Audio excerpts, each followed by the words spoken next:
Yo, hello guys, this is the African Traveller, and today I have a great friend. Vipi brother? My name is Konate. I have a YouTube channel, Team Africa Worldwide. So I go by Konate, Brother Konate, and Team Africa Worldwide. Yeah. Can you drop some Swahili lines? Let's see, Mambo, Habari ya Sabui. Mzuri sana. So that means just, Mambo is just hi, and you said Habari ya asubuhi. That means, how's your morning? How's your morning? Yeah, even though it's afternoon here right now. That's just what came up. But as a Kenyan, you just say VP, VP poa. Yeah. Just make it easier. VP or Mambo VP. Right. Like Some people told me, Sasa. Yeah, hey, Sasa or Sasa poa. Yeah, those are the common. Yeah. If you come to Kenya and say Jumbo, you're a tourist. Yeah. I was taught that a long time ago. Like, don't never say Jumbo.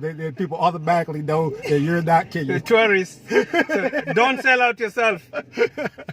Tell Kenyan, Mambo VP, Mambo Poa. Don't say Jumbo. Never. But it's the most common used by tourists. So, yeah. So, it's a great privilege to meet you, bro. Same here. Same here, man. I watch your videos. You're one of my favorite YouTubers.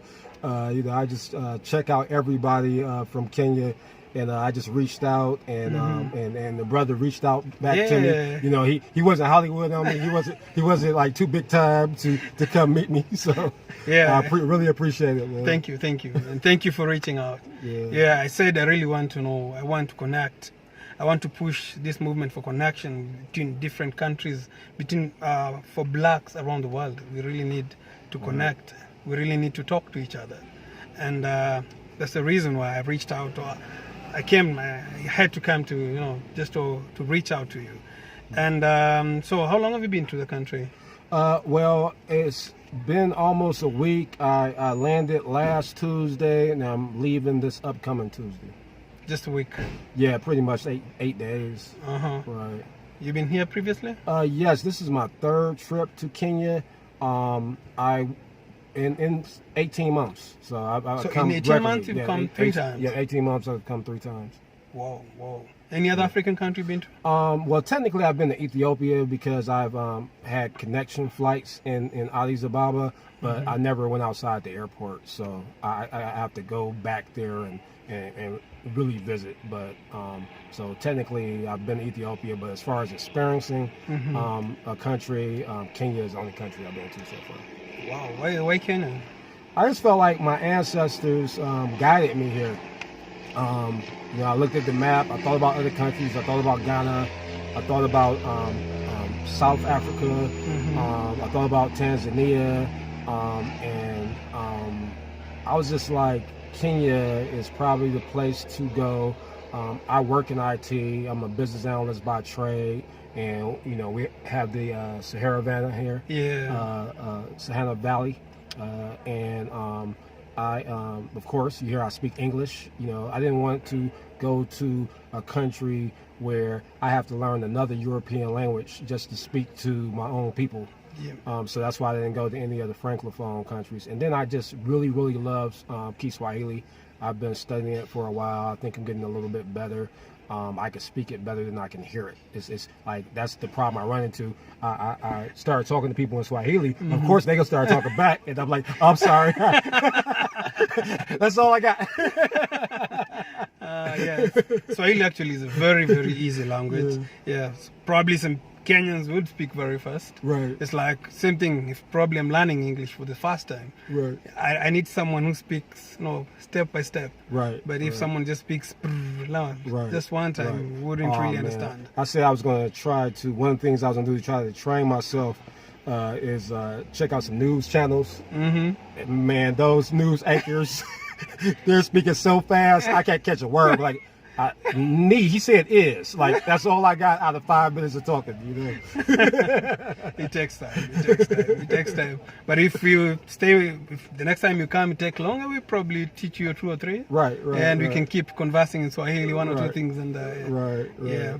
So you've been to Nairobi and you told me Mombasa also? Yes. The first time that I came to Kenya, I went to Mombasa. I knew about Nairobi, but I wanted to go to the beach. and I love water. I love being by water. I'm not the best swimmer in the world, but I still get in the water and try to do what I call swimming, which some people might call just splashing water. These Africans don't swim. Right. But so I went to Mombasa first, and then my second trip was that was in I came for my birthday. Oh, your birthday. My birthday in July. I came in July of 18 to Mombasa, and then this past February I came back. That was my first trip to Nairobi, and now I'm back this week. So that's 3 trips in 18 months. 18 months. So I'm frequent. I'm frequent. I feel like I'm legit African traveler. Most welcome. So which is your favorite city? Asante Sana. I have to say Nairobi. Even though I like the beaches, I like Nairobi because they have everything here. I mean, for people who like don't know about Africa and listen to all this propaganda that's distributed by the Mzungus. And the Mzungus are coming. They're coming in plenty. Right. And they're telling you don't come. Yeah. If you tell any coworkers that you can take your vacation to Africa, they're like, "Oh, for real? You going there?" They probably be on the airplane. When you get on the airplane, your coworker will be on the airplane the same one that told you not to come. Yeah, because like in Kenya, every year we have last year, the biggest country that visited Kenya was the United States. Right. We had around 200,000 visitors from the United States, and I can tell you for sure, probably 95%. It's from the U.S. No, 95% of the 200,000 were white. Oh yeah. Over that. So yeah, and what do you tell your brothers of coming here, visiting East Africa, visiting Africa? It's great. I don't know why you would really want to go anywhere else. I mean, if you want to go somewhere else, that's your choice. But if you want beautiful beaches, it's beautiful beaches. If you want, nightlife, there's nightlife. If you want to see nature, it's nature, animals. You want to see animals. If you want to do business, there's all types of businesses. I noticed, like I'm from Detroit, and there's a slogan there called "Detroit hustles harder." But I noticed that Nairobi can give us our run for our money. Everybody's hustling. Everybody's hustling. You hear stuff about hey, African people aren't lazy. They say that about us in the U.S. African people are least lazy people. These people, everybody's on the grind. Everybody has a business, and they're constantly out here trying to get it. That's what I noticed. Yeah. So life in Africa is not as easy. So we have to work extra hard just to make an extra coin. A lot of Africans really want to go to the West. This is the US, Europe, and why would you come to Kenya? A lot of people don't know that Africa is actually the fastest growing economy, and I speak of Africa like a country because, in my opinion, it is. I did a video about that. Africa is a country because none of these borders that currently existed prior to the Conference of Berlin, and these 55 countries is not something of our making.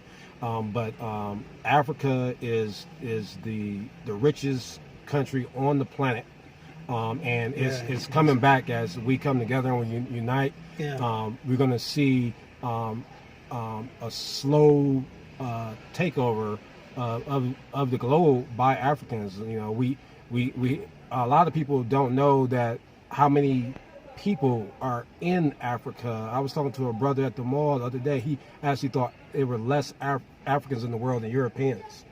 And so I'm like, no, like where you get that information? He was an educated guy. He was a software engineer. And you say that there are more? Yeah, he's a software engineer. He's telling me that there's more Europeans on the planet than Africans.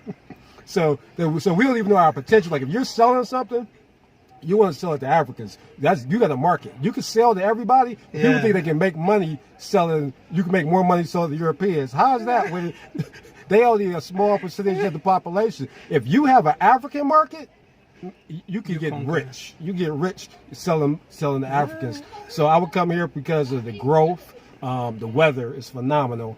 Right now, I'm actually hot. I'm actually feeling like I should not have this shirt on at all. And when a week before I left here, it was snowing in Detroit. We had a blizzard, like 4 inches of snow. It was horrible. Shoveling snow. You move here, you will never have to shovel snow again. You know, for real. Yeah. There's it doesn't snow here, probably. And then this is the land of my ancestors. You know, you have a lot of people in America. They want to be Native American. They want to be Hebrew Israelites. They want to be all this other stuff because they don't have pride to being African. But I knew even prior to taking any DNA test that I was an African. And my people didn't leave here on their own free will. They never wanted to go to America. They were taken by force to America. And if they had their choice, they would have wanted to come back home. So I'm doing it for my ancestors. I'm coming back home for them. And you're most welcome. Karibu. No, Asante sana. So the other thing is about ancestry.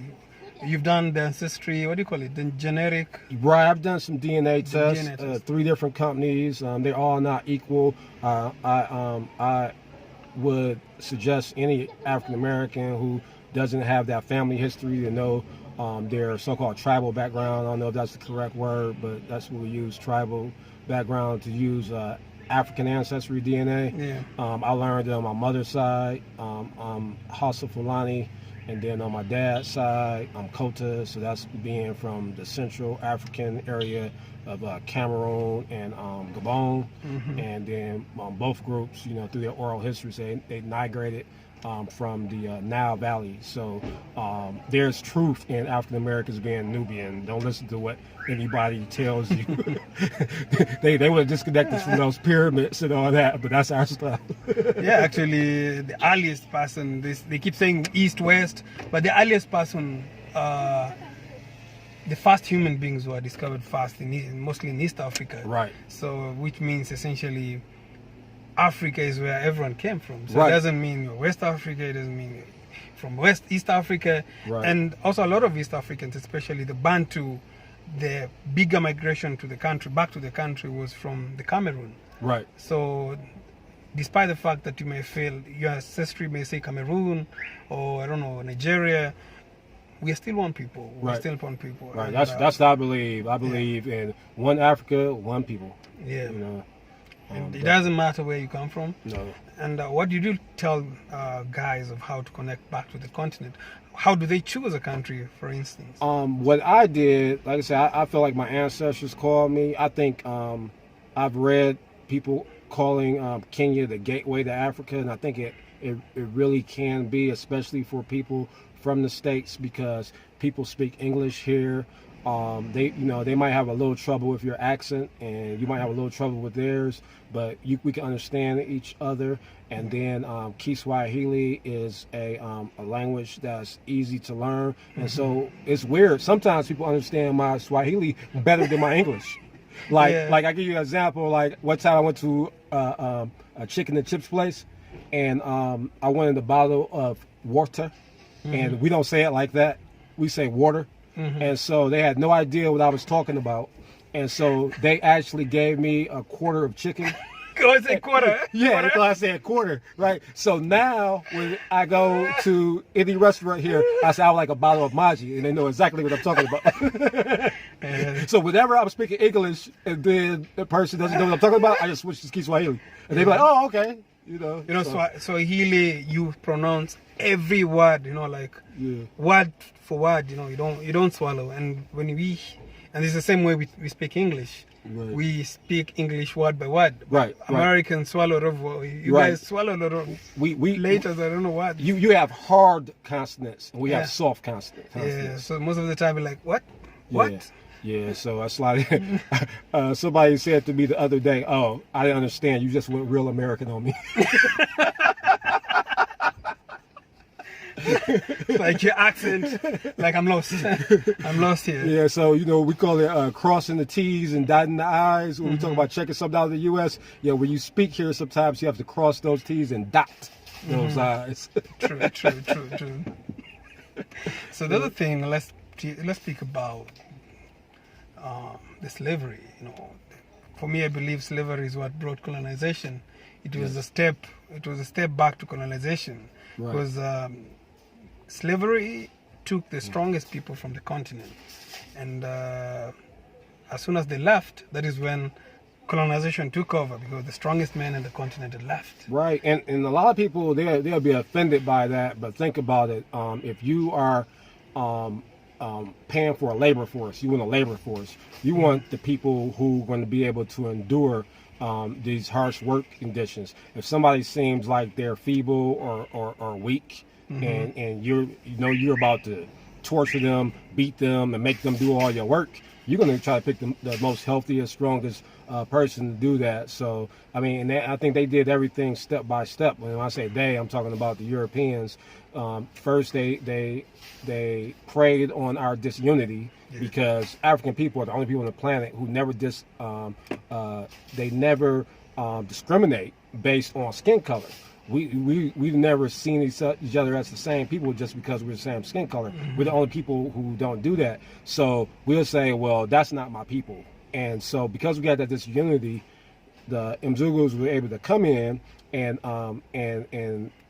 prey on those divisions. We have the slave trade. So, okay, after you have a slave trade and you have all these people leaving, now the continent is weaker. So now it's prime for colonialization.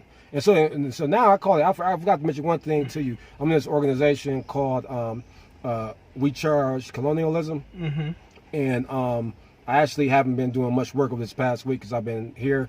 But we are actually, we're changing the whole narrative. We believe that we're all being colonized, and slavery was just one part of that. Because, like I said, they had to, after they removed all these Africans from the continent, then that's when they colonialized. So it's all one system, and so we're saying that we're all colonized, and so that's what we are charging our country and all these other countries with colonialization of African people worldwide. Yeah.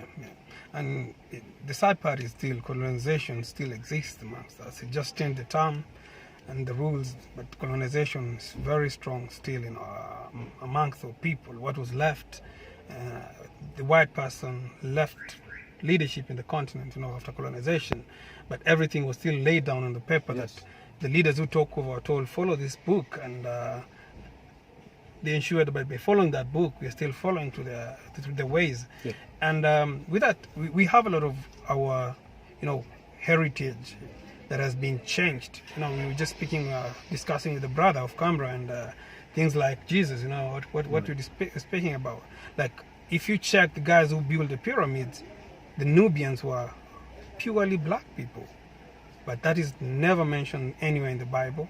Right. So the same white person took that from us. Religion started in Africa. The religion. And that has been taken from us. Yeah, you just have to have the power to look at it. It's like me. I'm not a big religious person, but I read the Bible, and if you tell me that Moses wanted to see a miracle, so God told him to put his hand in his sleeve, and when he pulled it out, it was white. And then he restored it to his original color. But what was their original color? if the miracle was turning his hand white? Yes. It does make sense. Right. So it means he was black. Yeah. So you just gotta be able to connect the dots. You know what I'm saying? Yeah, it's the same thing.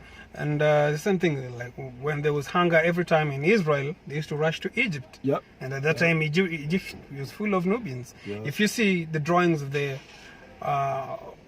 on these tombs, which basically is the pyramids, right? You see the drawings of the Nubians, right? So which means it was the Africans, right? And that has been taken from us. Right.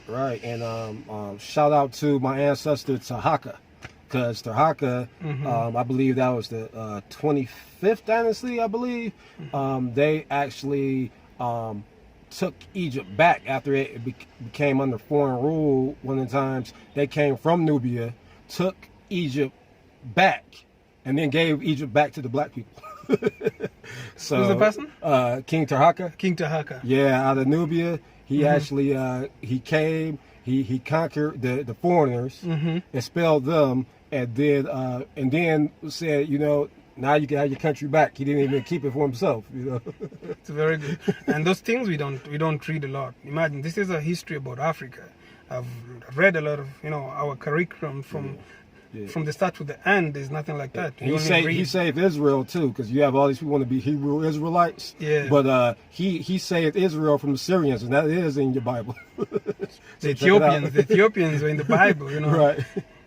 And you can imagine the queen of Ethiopia, it was Shebesh, or they used to relate with Solomon, and so many of we really need to rewrite our history. We really need to go and discover, because everything has been taken from us.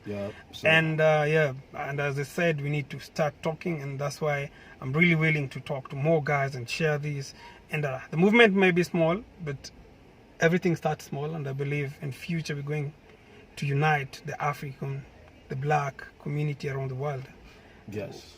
What do you think, brother? Yeah, that's true. Because like in the United States, they had a civil rights movement. I don't necessarily agree with the aim and the results, which was integration. Integration was bad, but they were somewhat successful in that. But what people don't know is that wasn't the whole community actually doing the work, fighting for that. That was a small group of people, and they were just getting on buses, moving from state to state. They would go march in Alabama, then they'd go march in Mississippi, then they'd hop on the bus and go to Illinois and march. It was the same people. Right, it was the same people that did that work. So it's like everybody's not born to be a soldier. That's what it is. Everybody's not born to be a soldier. Yeah. Some of us are, and other people, they just want to live their life. And I kind of understand people just wanting to live their life, and that be it. They want to enjoy their families, and that's it. So if that's how they want to live, I'm not gonna berate them or anything. But me, I'm a soldier. Yeah. And I also say for me is, we have leaders and we have followers. Who are you? Are you a follower? Right. Yeah. Right. So brother, just leave. So go follow Team Africa Worldwide. Don't forget to follow. Yeah, so definitely. on he has a great. I'll share his channel on the description box and on the comment section. Please follow him. He's a great brother. He's touring Kenya for the 3rd time, and I'm sure you're coming back. And so if you have more questions, please leave them on the comment section below. And from me, I'll say peace. Do you have anything to add? Asante sana, kaka yangu. Karibu sana, brother. Karibu sana, kaka. Peace out, brother. Peace. Nah.